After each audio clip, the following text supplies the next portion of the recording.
Olá! É aconselhável que todos tenham uma parcela de seus investimentos em renda fixa, seja para uma emergência, para realizar objetivos de curto prazo e até diminuir o risco total dos seus investimentos.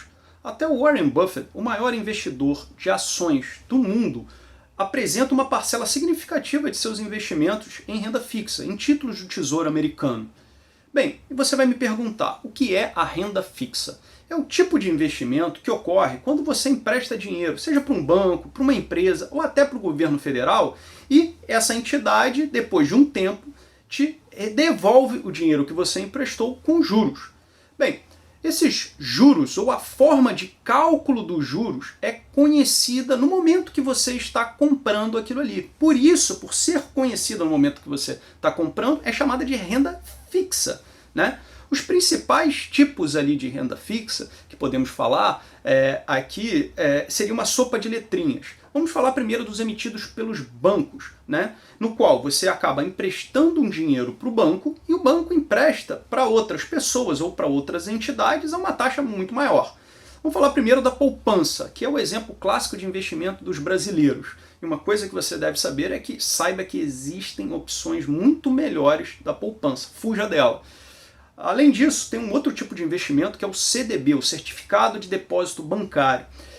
Existem CDB de vários bancos com diferentes rentabilidades. Quanto maior o risco associado àquele banco, maior vai ser a rentabilidade desse CDB.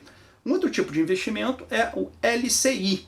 São letras de crédito imobiliário, o I de imobiliário. Um outro tipo de crédito de investimento de renda fixa é a LCA. O A aí é de agronegócio, letras de crédito do agronegócio. Basicamente, debêntures. Debêntures é um outro tipo de investimento em renda fixa, no qual você está emprestando dinheiro para empresa. Título no qual o emissor é uma empresa. Os títulos do Tesouro Direto, que é um clássico ali em investimentos também no Brasil. E basicamente você tem três tipos ali. O Tesouro Selic, ou LFT, o Tesouro IPCA+, ou conhecido como NTN-B, e o Tesouro Pré-fixado, conhecido também como LTN. Basicamente, nesse investimento, vamos dar um exemplo aqui numérico, você acaba investindo R$1.000 do seu dinheiro. E aí, no vencimento, que pode ser daqui a um mês, daqui a um ano, daqui a 10, 15, 20 anos, tem vários tipos de vencimento no Tesouro, basicamente o Tesouro vai te pagar os R$1.000 que você investiu, mais R$100 de juros, né? Basicamente você vai receber então R$1.100 lá no vencimento. Mas aí você pode me perguntar, ô Juliano, será que eu posso vender para outras pessoas antes desse vencimento por um valor entre R$1.000 e R$1.100? Claro que pode. Só que o valor que você vai vender para outras pessoas, não vai ser para o Tesouro, basicamente nesse mercado conhecido como secundário, vai ter uma oscilação de mercado que depende da oferta e da demanda, além de outros fatores ali influenciando. E aí pode não ser um bom negócio. Uma outra característica que você tem que saber desses títulos de Tesouro é que alguns, não todos, pagam cupons que podem ser geralmente semestrais. Significa que além de você receber, naquele nosso exemplo, os 1.100 lá no vencimento, você, digamos, receba também uns R$10 semestralmente pelo aquele investimento, certo? Bem, um outro tipo de investimento é investimento em fundos de investimento em renda fixa, né? Que provavelmente o seu gerente de banco ou da corretora já deve ter proposto para você. Você acaba pagando aí um percentual em torno de 2% para o gestor do fundo, para ele exatamente escolher entre os investimentos que a gente falou anteriormente, né? E acaba ele fazendo essa escolha para você e acaba também balanceando de tempos em tempos esses investimentos, né? Vamos falar agora após falar os tipos de títulos de renda fixa, também gostaria de falar das características gerais de todos esses títulos, que você precisa saber. O primeiro é a diferença entre os pré-fixados ou pós-fixados. O pré-fixado é aquele que você já sabe de antemão, ou seja, antes da compra, a rentabilidade do investimento. Então, por exemplo, você sabe que a rentabilidade é de 4% ao ano. Ele é pré-fixado. Basicamente, uma outra classe de investimento é dos pós-fixados. É aquele que não se sabe de antemão a rentabilidade do investimento, os juros que vão ser pagos pelo aquele investimento, e você apenas sabe a forma de cálculo daquela rentabilidade. Por você saber a forma de cálculo naquela rentabilidade e não saber qual é a rentabilidade total, ele é chamado de fixado a posteriori, ou pós-fixado. Né? Por exemplo, uma inflação mais 4%, o IPCA, que é um índice de inflação típico ali, usado, por exemplo, no Tesouro IPCA+.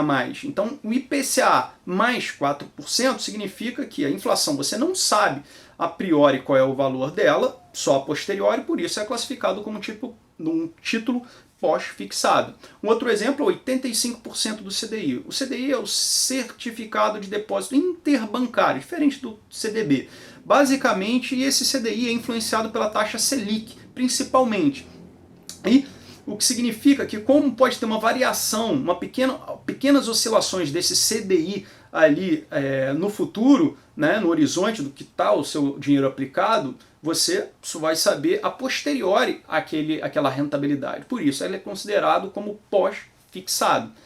Outra característica que você deve saber ali desses investimentos em renda fixa é a carência. É o período no qual a partir do qual você pode tirar esse investimento. Então, vamos dar um exemplo clássico, LCIs e LCAs têm uma carência de 2 a 3 meses ali para você tirar esse investimento ali. Antes disso, você não pode fazer esse resgate, essa retirada do seu dinheiro.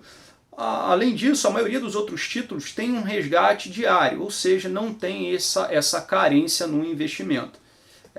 Bem, outra característica importantíssima ali para você levar em consideração na hora de investir é a tributação no imposto de renda. Então, por exemplo, a poupança, o LCI e o LCA, eles são isentos de imposto de renda. Você não paga nada ali de imposto de renda sobre a sua rentabilidade, não é afetada pelo imposto de renda nesses investimentos, poupança, LCI e LCA. Porém, outros como o CDB e o Tesouro Selic, né, seja Selic, IPCA+, ou pré, basicamente tem uma tabela regressiva que vai de 22,5% até 15%, o que significa que mais tempo você deixando o seu dinheiro investido nessas modalidades, no caso do CDB e do Tesouro, menor vai ser o imposto pago, e assim você tende a ter uma rentabilidade maior. Uma outra característica que você tem que avaliar, falando em rentabilidade, é o retorno, né? Ali, basicamente, você deve comparar a performance dos seus títulos de tempos em tempos, né? E uma máxima das finanças é saber que maior o retorno dos seus títulos ali, deve estar associado a um maior risco. É uma regra do jogo ali financeiro. Geralmente, maior retorno tem maior risco. E falando em risco, vamos falar aqui do risco de crédito. Você pode me perguntar, Juliano, você está falando de renda fixa, que risco é esse? A renda fixa tem risco? Sim, ela tem um risco que é baixo, mais baixo que a renda variável, porém ela tem um risco.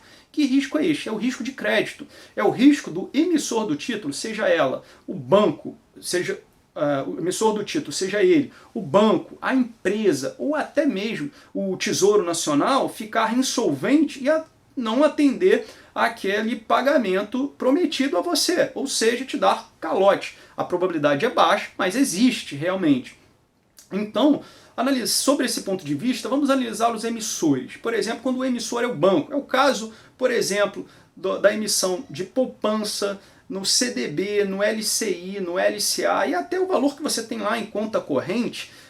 O risco de crédito ele é mitigado, ele é diminuído pela existência do Fundo Garantidor de Crédito, ou FGC, no qual esse fundo garante que em caso de insolvência do banco, os seus investimentos totais nessas modalidades ali ficam resguardadas, ou seja, cobertas pelo fundo, até 250 mil por CPF, ou seja, por pessoa ele resguarda até 250 mil lá, caso essa instituição, esse banco venha a ficar insolvente.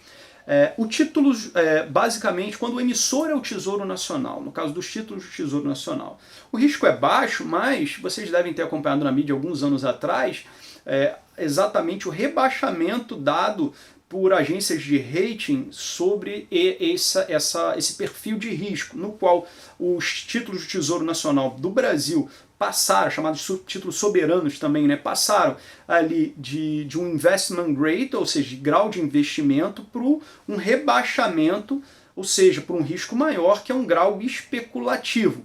Então, basicamente eu estou falando isso tudo, e principalmente como conclusão e dicas financeiras ali que devemos ter, é que existem diversos tipos de investimento, pessoal.